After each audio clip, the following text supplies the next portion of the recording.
केंद्रीय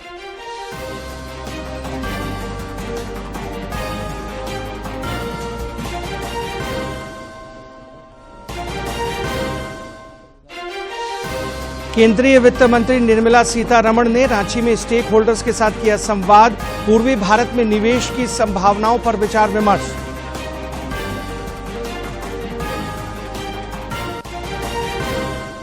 केंद्रीय गृह मंत्री अमित शाह की कल खूंटी में और मुख्यमंत्री की दुमका में चुनावी रैली। प्रधानमंत्री 11 मई को चतरा में और 14 मई को गिरिडीह में करेंगे प्रचार।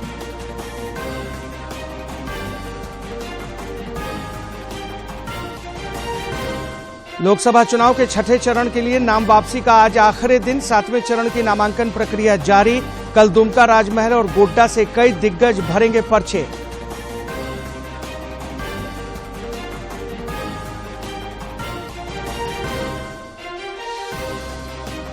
और राज्य के ग्रामीण विकास मंत्री आलमगीर आलम के आप्त सचिव से कैश कांड में ईडी की पूछताछ जारी। केंद्रीय जांच एजेंसी ने पत्नी को भी समन भेज बुलाया।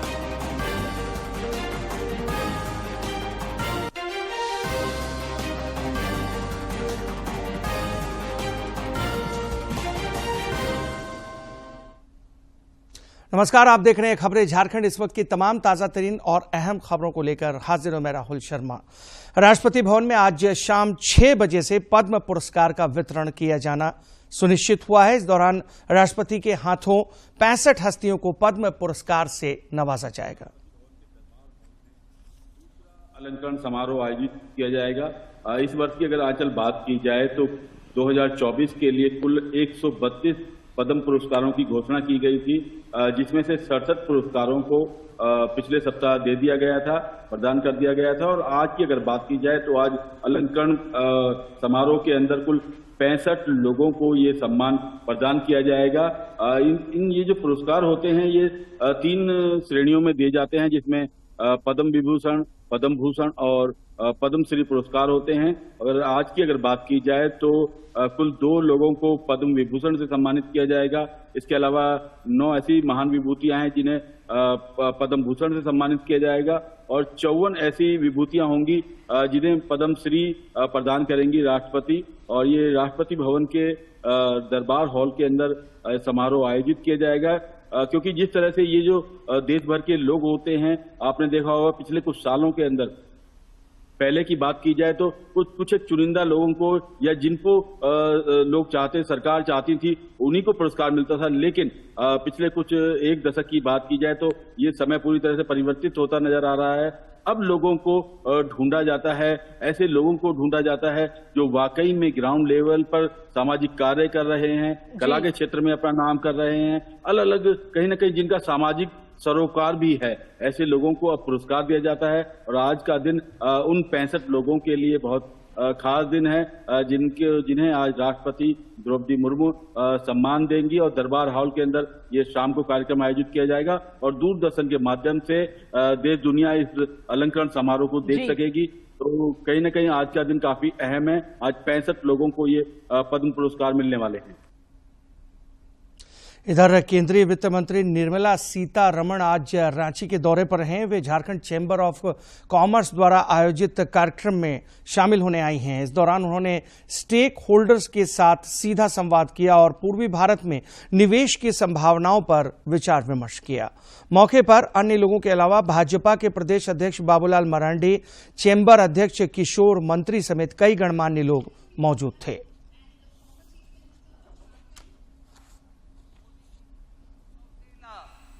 व्यवहार हो रही है और मोदी जी को हमारे झारखंड के ऊपर ध्यान नहीं है, ये सब बोला जाता है।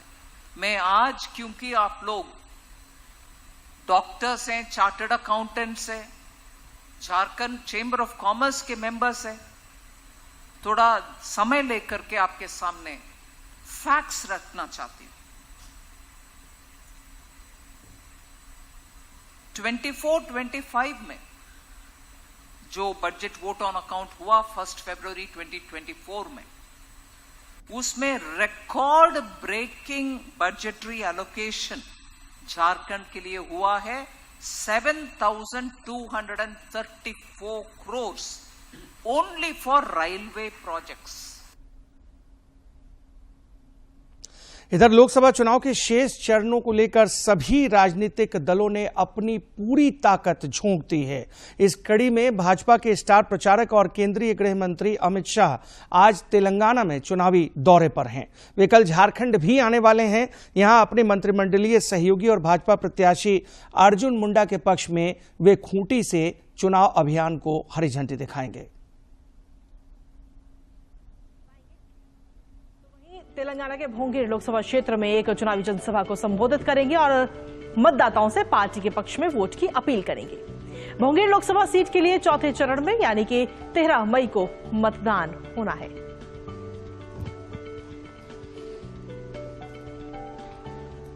वहीं भाजपा के राष्ट्रीय अध्यक्ष जेपी नड्डा आज उत्तर प्रदेश में भरेंगे हुंकार। जेपी नड्डा पहले चित्रकूट धाम में एक जनसभा करेंगे। इसके बाद जेपी नड्डा दोपहर में फतेहपुर जिले में जाकर चुनावी रैली करने वाले हैं और इस दौरान भाजपा प्रदेश अध्यक्ष भूपेंद्र सिंह चौधरी रहेंगे साथ। इधर प्रधानमंत्री नरेंद्र मोदी भी ताबड़तोड़ चुनावी रैलियां कर रहे हैं। वे 11 मई को झारखंड के चतरा संसदीय क्षेत्र में चुनावी सभा आयोजित करेंगे। 14 मई को गिरिडीह संसदीय क्षेत्र में भी उनकी चुनावी रैली प्रस्तावित है।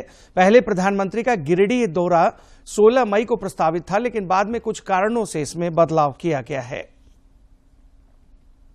विपक्ष ने भी अपना चुनाव प्रचार अभियान तेज कर रखा है। कांग्रेस के राष्ट्रीय नेता राहुल गांधी धुआंधार चुनावी प्रचार कर रहे हैं। वे आज भी तेलंगाना में कई चुनावी रैलियों को संबोधित करेंगे। चुनावी हुंकार भी भरते हुए राहुल गांधी आज नजर आने वाले हैं।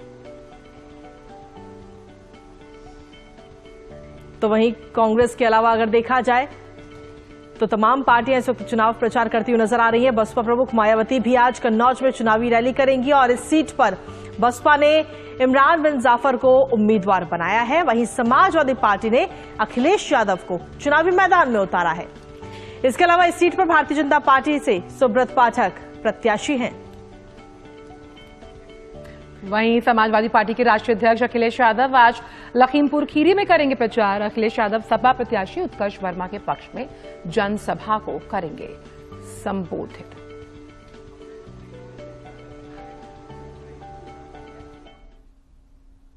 झारखंड के दुमका जिले में कल सत्तारूढ़ गठबंधन की भी चुनावी रैली होगी। इस रैली में मुख्यमंत्री चंपाई सोरेन के अलावा गठबंधन के कई अन्य नेता शामिल होंगे।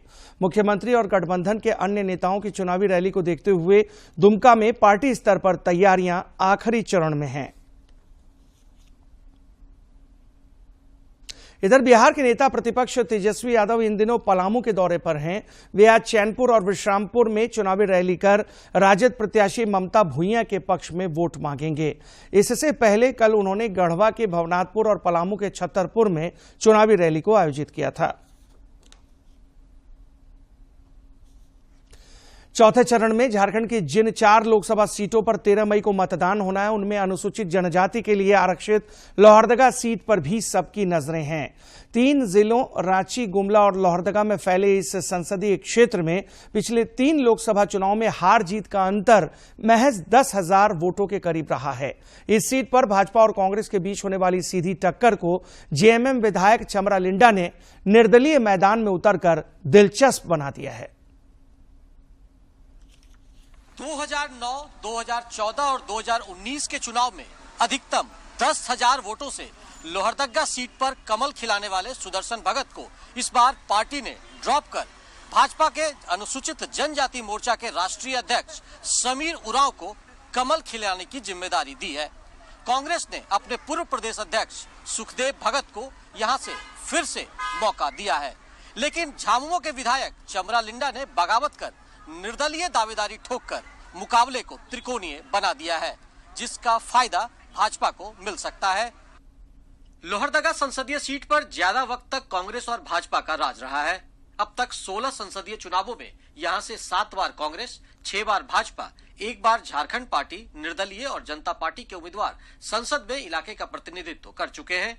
पिछले 3 लोकसभा चुनाव के आंकड़ों पर नजर डालें तो भाजपा यहां जीतने में कामयाब जरूर रही है, लेकिन जीत का अंतर अधिकतम 10,363 तक ही पहुंच पाया है। ऐसे में भाजपा ने इस बार समीर उरांव के रूप में चेहरा बदलकर नया दांव खेला है। मोदी जी ने जिस प्रकार से इस देश की, इस क्षेत्र की जनता के विकास के लिए गारंटी लिया है, उस गारंटी पर भी उनको भरोसा है। निश्चित रूप से आज देश के अंदर मोदी जी सबका साथ, सबका विकास, सबका विश्वास, सबका प्रयास का नारा के साथ, मंत्रों के साथ काम कर रहे, इसलिए फिर से वो प्रधानमंत्री बनेंगे। खनिज संपदा से परिपूर्ण लोहरदगा शुरू से ही कांग्रेस के लिए उर्वरा धरती रही है। अब तक 7 बार यहाँ कांग्रेस के पंजे ने दूसरे उम्मीदवारों को पटकनी दी है। 2019 के लोकसभा चुनाव में भाजपा यहाँ जीती जरूर थी, लेकिन बाद में हुए विधानसभा चुनाव में इस संसदीय क्षेत्र की सभी 5 विधानसभा सीटों को पार्टी ने गंवा दिया। इंडी गठबंधन इसी आंकड़ों से उत्साहित तो जरूर है, लेकिन चमरा लिंडा की बगावत से यहाँ खेल बिगड़ सकता है। देखिए, 2 बातें हैं। मुद्दे हमेशा जो समस्याएं हैं वो चलती रहती हैं, समस्याएं, लेकिन प्रयास ये होना चाहिए जनप्रतिनिधि का उन समस्याओं को कम करे। देखिए, जीतना अलग बात है। जीतना, मैंने कहा कि जो शब्दों से खेल के, भावनाओं से खेल के वो जीते। और सबसे दुखद स्थिति आदिवासी मसले, आदिवासी सीट से जीत के जा रहे हैं, आदिवासी मुद्दे पे गौन हो जाते हैं। तो हम लोगों ने कांग्रेस को भी हराया है, सेकंड पोजीशन भी किया है। इस बार ज्यादा अच्छा पोजीशन है और इसलिए हम लोगों ने तय किया कि इस बार जितने आदिवासी समाज है सब गोलबंद होंगे और उनके हित के लिए, उनकी कानूनी सुरक्षा के लिए जीतेंगे। अनुसूचित जनजाति के लिए आरक्षित इस सीट में अन्य संसदीय क्षेत्र के मुकाबले जनजातीय समुदायों की संख्या सबसे अधिक है। यहाँ 74% मतदाता इस समुदाय के हैं। 14 लाख से अधिक वोटरों वाले इस क्षेत्र में महिला मतदाताओं की संख्या पुरुषों से अधिक है। रेल कनेक्टिविटी, पलायन और जनजातीय समाज का उत्थान यहाँ मुख्य चुनावी मुद्दा नजर आता है। भाई देखिए, जो विकास क्षेत्र में करेगा उसी को वोट मिलेगा। कि हम लोग तो बहुत पुराने आदमी हैं, पहले की स्थिति को और अभी की स्थिति को तुलना करते हैं तो विकास तो हुआ है। गांव-गांव स्कूल खुला है, गांव-गांव स्कूल खुला है, सारी सुविधा है। बसिया जैसा जगह में अब बहुत बड़ा हॉस्पिटल बन गया। जनजातीय आबादी वाले क्षेत्र का प्रतिनिधित्व करने वाले कई सांसद बड़ी बड़ी जिम्मेदारियों का निर्वहन कर चुके हैं। ऐसे में बॉक्साइट नगरी के रूप में विख्यात लोहरदगा सीट के इस चुनावी संग्राम पर सबों की नजर है, क्योंकि इसके परिणाम जनजातीय समाज की राजनीति को नई दिशा दे सकता है। गुमला से बलदेव शर्मा और आसिफ के साथ दूरदर्शन समाचार के लिए मैं दिवाकर कुमार। लोकसभा चुनाव के 6ठे चरण में राज्य के रांची, जमशेदपुर, गिरिडीह और धनबाद संसदीय क्षेत्रों में होने वाले मतदान को लेकर नाम वापसी का आज आखिरी दिन है। इस चरण में 25 मई को वोट डाले जाएंगे। इन 4 सीटों पर कई राजनीतिक दिग्गजों की प्रतिष्ठा दांव पर है। इधर 7वें चरण के लिए नामांकन प्रक्रिया जारी है। इस चरण में राज्य के दुमका, गोड्डा और राजमहल संसदीय सीटों के लिए 1 जून को मतदान होना है। कल दुमका से भाजपा की सीता सोरेन और झामुमो के नलिन सोरेन नामांकन दाखिल करेंगे। उधर राजमहल सीट से झामुमो के विजय हांसदा और भाजपा के ताला मरांडी नामांकन के पर्चे भरेंगे। गोड्डा सीट से भी कल भाजपा के निशिकांत दुबे अपनी नामजदगी का पर्चा दाखिल करेंगे। राज्य में 7 मई की शाम चलाए गए मैं भी इलेक्शन एम्बेसडर हैशटैग अभियान को काफी लोकप्रियता हासिल हुई है। राज्य के मुख्य निर्वाचन पदाधिकारी के रवि कुमार ने बताया कि देश दुनिया में यह सोशल मीडिया अभियान ट्रेंड करता रहा है। उन्होंने बताया कि इस अभियान में हर आम और खास की सहभागिता रही। इसमें बहुत बड़ा कंट्रीब्यूशन आपका कैश फीचर में आ रही है 2.36 करोड़ का, वो इन्फोर्समेंट डायरेक्टरेट का है। फिर वो 16.8 लाख का ड्रग्स का सीजन है। आप लोग से माध्यम से झारखंड का सभी वोटर है वो कल मैं भी इलेक्शन एम्बेसडर कैंपेन में पार्टिसिपेट किया था। मैं सबको धन्यवाद करता हूँ। इसमें स्कूल स्टूडेंट से सीनियर सिटीजन तक इसमें पार्टिसिपेशन किया। इसमें लगभग कल 6:30 बजे झारखंड वो ट्रेंडिंग होना, मतलब मैं भी इलेक्शन एम्बेसडर ट्रेंडिंग होना शुरू किया। 10:30 बजे के बाद वो इंटरनेशनल ट्रेंडिंग में चल गया। इंडिया ट्रेंडिंग में फर्स्ट में आया, उसके बाद इंटरनेशनल ट्रेंडिंग में न्यूज़ कैटेगरी में वो ट्रेंडिंग होना शुरू किया। ये दिखाता है झारखंड का वोटर है आने वाला इलेक्शन में बहुत अच्छा संख्या में पार्टिसिपेट करेंगे। उनको ये भी आप लोगों को माध्यम बताना चाहता हूँ, झारखंड में लगभग 58% वोटर है रोज सोशल मीडिया के एक और अलग फॉर्म में यूज करता है। लोकसभा चुनाव के दौरान धनबल के इस्तेमाल पर रोक लगाने के लिए चुनाव आयोग की ओर से कई उपाय किए जा रहे हैं। इसके लिए सुरक्षा एजेंसियां खास तौर पर निगरानी रख रही हैं। इस कड़ी में रामगढ़ जिले के ओरमांझी टोल प्लाजा के पास एक कार से 45,90,500 रुपए जब्त किए गए हैं। जब्त राशि इनकम टैक्स की टीम को सौंप दी गई है। इनकम टैक्स विभाग पूरे मामले की छानबीन में जुटा है।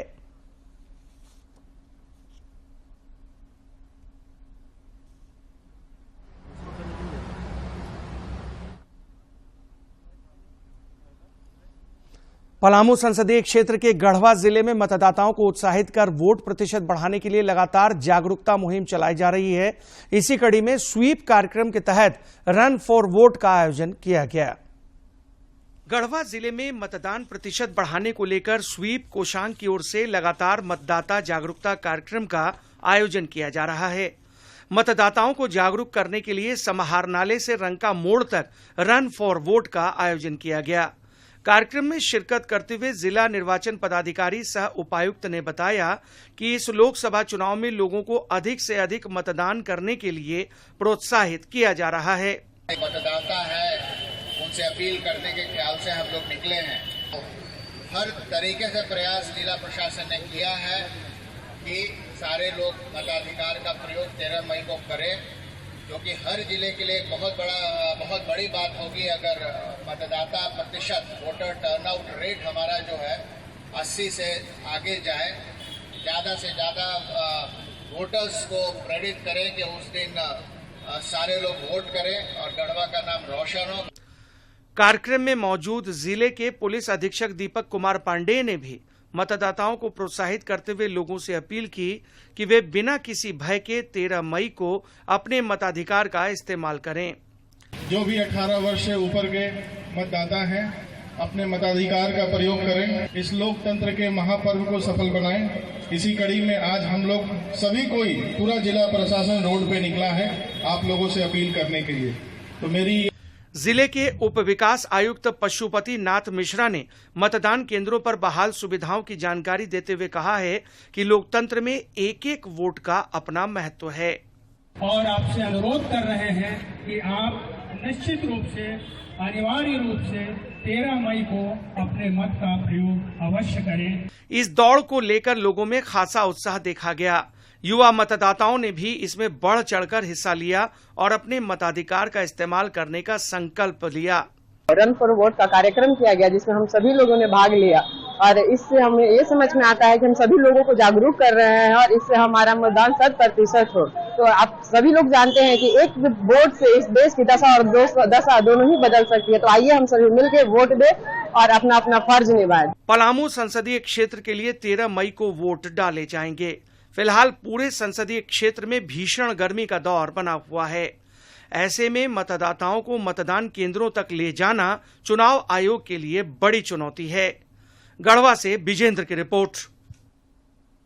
इधर सरायकेला खरसावां जिले में भी मतदाता प्रतिशत बढ़ाने को लेकर कई तरह के कार्यक्रम आयोजित किए जा रहे हैं। इस सिलसिले में मारवाड़ी युवा मंच के जिला अध्यक्ष नीतीश चौधरी की अध्यक्षता में एक महत्वपूर्ण बैठक हुई। बैठक के दौरान मतदाता जागरूकता को लेकर तैयार किए गए पोस्टर का विमोचन किया गया। इस मौके पर श्री चौधरी ने कहा कि एक सशक्त राष्ट्र के निर्माण के लिए सभी लोगों का वोट देना जरूरी है। अभियान चला रहे हैं, नर हो या नारी सभी को मतदान है सबकी जिम्मेदारी और पहले मतदान फिर जलपान, इस स्लोगन को याद रख के जरूर मतदान करें। 13 मई सुबह 7 बजे से शाम 5 बजे तक मतदान केंद्र अपने अपने निजी मतदान केंद्रों में जाकर जरूर मतदान करें और राष्ट्र हित में अपना एक बहुत बड़ा योगदान दें। युवा शक्ति राष्ट्र शक्ति। खूंटी जिले में भी 100% मतदान सुनिश्चित करने के लिए कई गतिविधियों का आयोजन किया जा रहा है। इस क्रम में मारंग हातू में मतदाता जागरूकता अभियान चलाकर लोगों को वोट देने के लिए प्रेरित किया गया। इस दौरान जिला जनसंपर्क पदाधिकारी सहित अन्य प्रशासनिक अधिकारियों ने ग्रामीणों से संवाद कर उन्हें मतदान के लिए प्रेरित किया।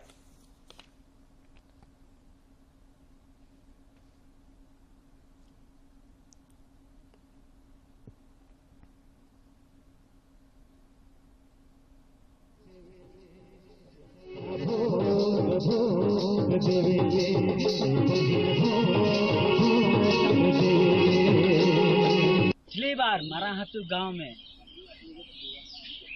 सबसे कम परसेंट में वोट डाला गया था। इस बार 2024 में अवश्य 100% डालने का कोशिश करूंगा और प्रयास करूंगा, सबको डलवाएंगे और हम भी डालेंगे। लोहरदगा जिले के एसडीएम कार्यालय में मीडिया कर्मियों ने पोस्टल बैलेट के माध्यम से अपने मताधिकार का इस्तेमाल किया। मतदान करने वाले पत्रकारों ने चुनाव आयोग की इस पहल की सराहना की। उन्होंने कहा कि अब चुनाव कवरेज के दौरान उन्हें कोई परेशानी नहीं होगी।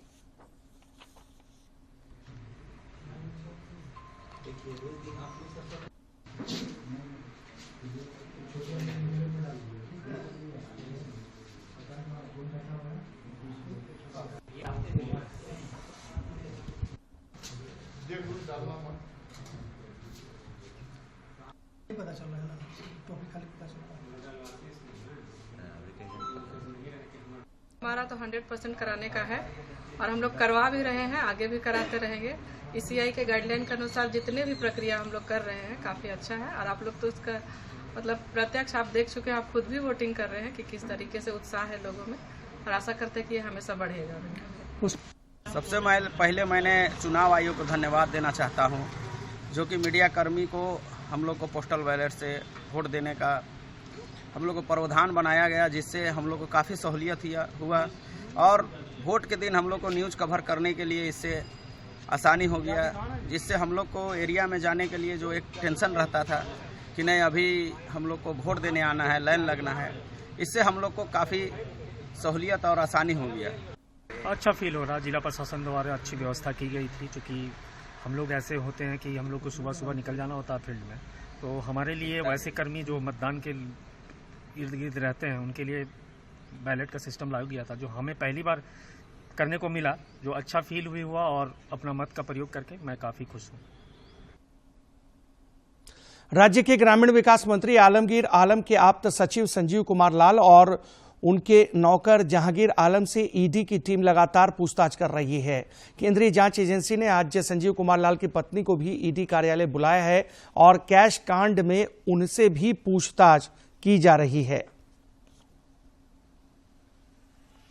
जमशेदपुर में क्षत्रिय करणी सेना की ओर से महाराणा प्रताप की जयंती की पूर्व संध्या पर विशेष कार्यक्रम का आयोजन किया गया। इस दौरान जमकर आतिशबाजी हुई और महाराणा प्रताप के प्रति अपनी कृतज्ञता जाहिर की गई।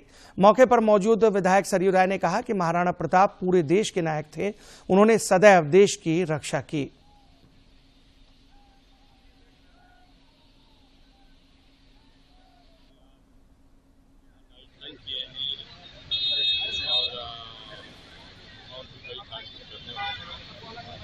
महाराणा प्रताप देश की शान है और ये सवाल अभी रहा है कि एक समय में दो महान नहीं हो सकते। अब तक इतिहास में अंबर को महान कहा जाता है और देश ने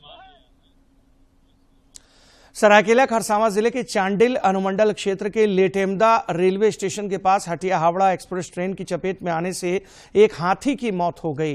घटना के कारण रेल पोल भी क्षतिग्रस्त हो गया। इस कारण कुछ घंटों तक इस लाइन पर रेलवे यातायात बाधित रहा। आज सवेरे रेलवे की टीम द्वारा रेलवे ट्रैक से मृत हाथी को हटा दिया गया है और क्षतिग्रस्त पोल की मरम्मत शुरू कर दी गई है। और अब आइए देखते हैं फटाफट अंदाज में जिलों की खबरें।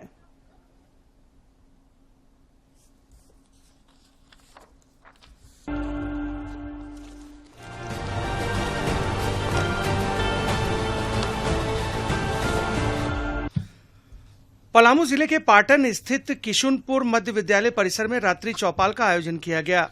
मतदाताओं को जागरूक करने के लिए आयोजित इस कार्यक्रम की अध्यक्षता पलामू के उपायुक्त शशि रंजन ने की, जबकि संचालन जेएसएलपीएस बीपीएम प्रमोद कुमार सोनी ने किया। कार्यक्रम में डीडीसी रवि आनंद नगर, आयुक्त जावेद हुसैन, पाटन के प्रखंड विकास पदाधिकारी अमित कुमार झा मौजूद थे। गिरिडीह लोकसभा सीट पर स्वच्छ तरीके से चुनाव संपन्न कराने के लिए मतदान कर्मियों का सेकेंड रेंडमाइजेशन शुरू हुआ। बोकारो पुलिस अधीक्षक कार्यालय परिसर स्थित एनआईसी कक्ष में आयोजित सेकंड रेंडमाइजेशन में गिरिडीह क्षेत्र के सामान्य प्रेक्षक अरुण महेश बाबू और निर्वाची पदाधिकारी सह बोकारो डीसी विजया जाधव ने मतदान कर्मियों को हर बिंदु पर जानकारी दी। गांडेय विधानसभा उपचुनाव में निर्दलीय प्रत्याशी अर्जुन बैठा ने बेंगाबाद प्रखंड का दौरा किया और जनसंपर्क अभियान चलाया।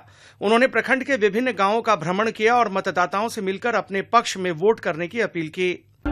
लातेहार जिले में भाजपा महुआ डांड मंडल ने पथ सभा कार्यक्रम का आयोजन नेतरहाट पंचायत में किया। सभा की अध्यक्षता भाजपा मंडल अध्यक्ष शंभू प्रसाद ने की। पंचायत स्तर पर निवास करने वाले सभी कार्यकर्ताओं और आमजनों को पथ सभा के माध्यम से जोड़ा गया। राजनीतिक कार्यक्रमों में सरना आदिवासियों के धार्मिक सरना झंडा के इस्तेमाल को लेकर आदिवासी संगठनों में ही आपस में विवाद उत्पन्न हो गया। सरना झंडा का राजनीतिक कार्यक्रम में इस्तेमाल के विरोध में रांची स्थित केंद्रीय धूमकुड़िया भवन करमडोली में एक बैठक आयोजित की गई। बैठक में थोड़े से विवाद के बाद सर्वसम्मति से निर्णय लिया गया कि राजनीतिक कार्यक्रमों में सरना झंडा का इस्तेमाल किसी भी हाल में नहीं होने दिया जाएगा। राज्य के चारों दिशाओं में वन्य जीवों के संरक्षण के लिए कॉरिडोर बनेगा। इसके लिए वन विभाग ने एक्शन प्लान तैयार कर लिया है। इस एक्शन प्लान के तहत क्षेत्रीय और प्रतिबंधित वन क्षेत्रों में कॉरिडोर के जरिए वन्य जीवों को संरक्षण मिलेगा। गढ़वा जिले के कांडी थाना अंतर्गत मझियाओं सुंडीपुर मुख्य सड़क स्थित रानीडीह गांव में एक ट्रैक्टर ने महिला को कुचलते हुए घर में प्रवेश कर लिया। इस घटना में महिला की घटनास्थल पर ही मौत हो गई, जबकि एक बच्ची घायल है। घटना के बाद परिजनों द्वारा मुख्य सड़क पर टेंट लगाकर शव के साथ मझियाओं सुंडीपुर सड़क को जाम कर दिया गया। नाबालिग के साथ दुष्कर्म कर उसे गर्भवती बनाने के एक मामले में धनबाद पोक्सो के विशेष न्यायाधीश प्रभाकर सिंह की अदालत ने आरोपी को 20 वर्ष की सश्रम कैद और 10,000 रुपए जुर्माने की सजा सुनाई है। इस मामले में 5 जनवरी को आरोप तय होने के बाद सुनवाई शुरू हुई थी। पाकुड़ जिले में दिलीप बिल्डकॉन की कोयला खदान में चालकों और सुरक्षा कर्मियों के बीच जमकर मारपीट हुई। मारपीट के दौरान निजी सुरक्षा कर्मियों ने हवाई फायरिंग की। घटना की सूचना मिलने पर अमड़ापाड़ा थाने की पुलिस पहुंची और मामले को शांत कराया। धनबाद बोकारो पुराने मार्ग पर महुदा मोड़ के पास बाइक सवार डिवाइडर से टकराकर गंभीर रूप से घायल हो गया। घटना के बाद से ही वह कोमा में बताया जाता है। यह हादसा एक साइकिल सवार को बचाने के क्रम में हुआ।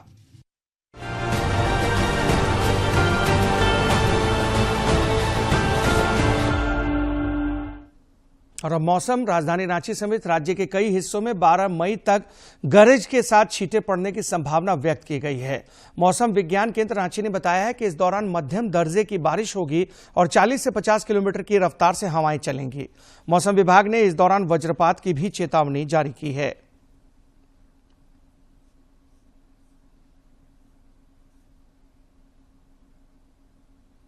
खेल जगत की महत्वपूर्ण खबरों को देखते हैं फटाफट अंदाज में।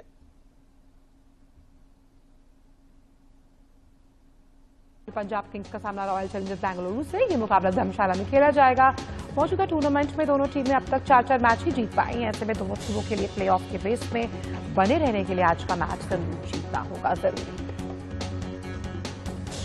आईपीएल में बीते कल खेले गए मुकाबले में सनराइजर्स हैदराबाद ने लखनऊ सुपर जॉयंट्स को 10 विकेट से हरा दिया। टॉस जीतकर पहले बल्लेबाजी करते हुए लखनऊ ने 20 ओवर में 4 विकेट गंवाकर 165 रन बनाए थे। जवाब में हैदराबाद की टीम ने बिना किसी नुकसान के 9.4 ओवर में ही लक्ष्य को हासिल कर लिया। सनराइजर्स हैदराबाद के लिए ट्रेविस हेड ने तूफानी पारी खेलते हुए 30 गेंद में 8 चौके और 8 छक्के की मदद से 89 रन बनाए, जबकि अभिषेक शर्मा ने 28 गेंद में 8 चौके और 6 छक्कों की मदद से 75 रन की नाबाद पारी खेली। हैदराबाद की लखनऊ पर जीत के साथ ही मुंबई इंडियंस आईपीएल 2024 में प्लेऑफ की रेस से बाहर होने वाली अब पहली टीम बन चुकी है। कोलकाता नाइट राइडर्स और राजस्थान रॉयल्स की टीमें 16-16 अंक लेकर आईपीएल 2024 के अंक तालिका में सबसे ऊपर हैं। भारत की स्टार टेबल टेनिस खिलाड़ी मनिका बत्रा ने सऊदी स्मैश टूर्नामेंट के क्वार्टर फाइनल में प्रवेश कर लिया। और इस बुलेटिन में फिलहाल इतना ही। दीजिए इजाजत, लेकिन चलते चलते एक नजर अब तक की सुर्खियों पर। केंद्रीय वित्त मंत्री निर्मला सीतारमण ने रांची में स्टेक होल्डर्स के साथ किया संवाद। पूर्वी भारत में निवेश की संभावनाओं पर विचार विमर्श।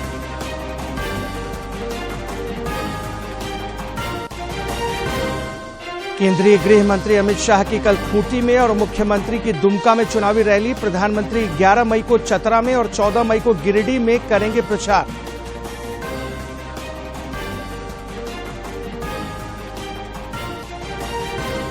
लोकसभा चुनाव के छठे चरण के लिए नाम वापसी का आज आखिरी दिन। 7वें चरण की नामांकन प्रक्रिया जारी। कल दुमका, राजमहल और गोड्डा से कई दिग्गज भरेंगे पर्चे।